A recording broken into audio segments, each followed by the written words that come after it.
नमस्कार, आपण पाहत आहात न्यूज अप।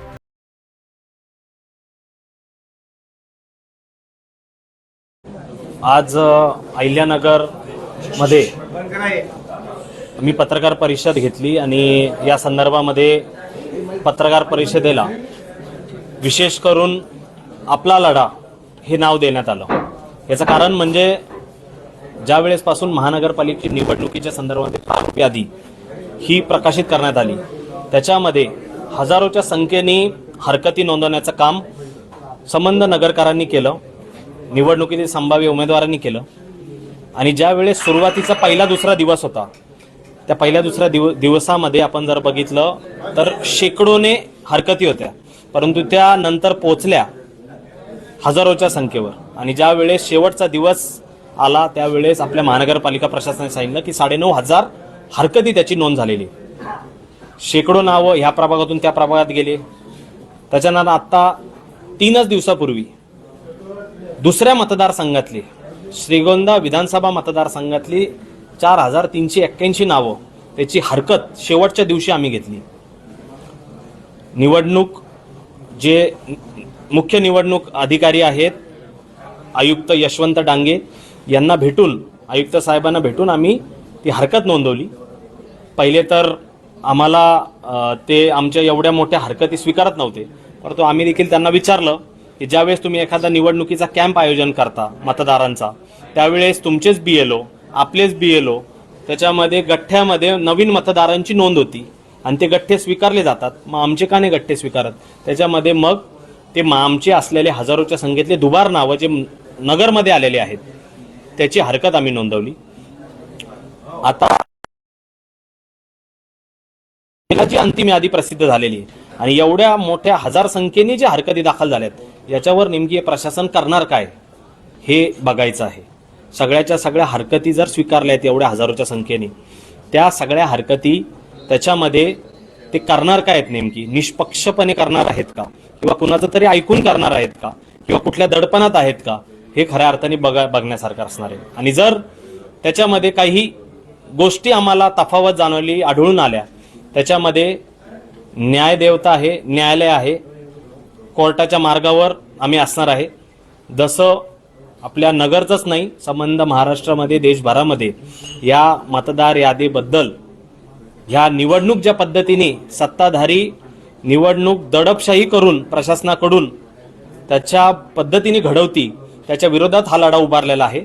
हा लढा असाच चालू ठेवू आणि हा मरेपर्यंत आम्ही हा लढा, जर यांनी अशाच पद्धतीने निवडणुकी घेतल्या तर याच्यामध्ये किती दिवस एखादा वोट चोरी करल, मतांची गफलत करल, हे आम्हाला देखील बघायचं आहे।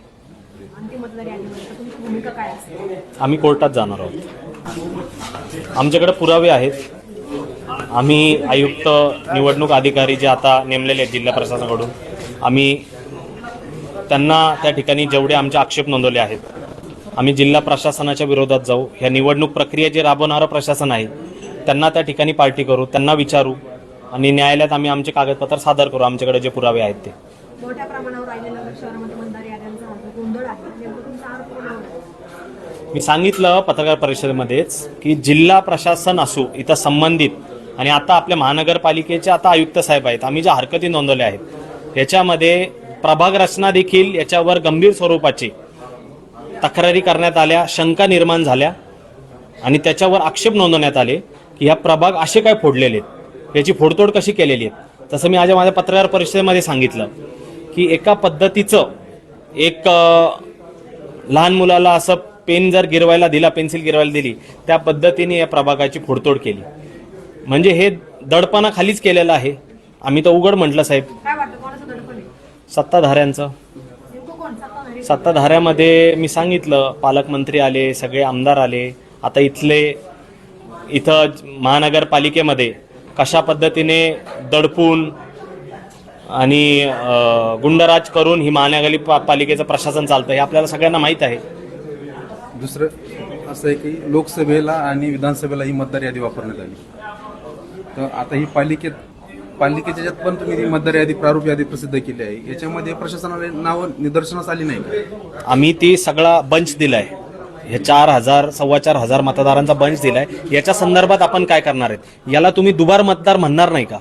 जर नगरमध्ये पण आहे आणि तिकडं पण आहे आणि जिल्हा परिषद महानगरपालिकेच्या निवडणुका एकाच दिवशी जर यदा कदाचित झाल्या तर तिकडं मतदान उरकून श्रीगोंद्यामधून तो जर इकडं आला तर तो दुबार नाही का? आणि तुम्ही तर म्हणताय दुबार नाव मतदारावर जर दुबार मतदान केलं तर त्याच्यामध्ये 1 वर्षाचा कारावास असा गुन्हा दाखल होईल. तेच आमचा प्रश्न आहे.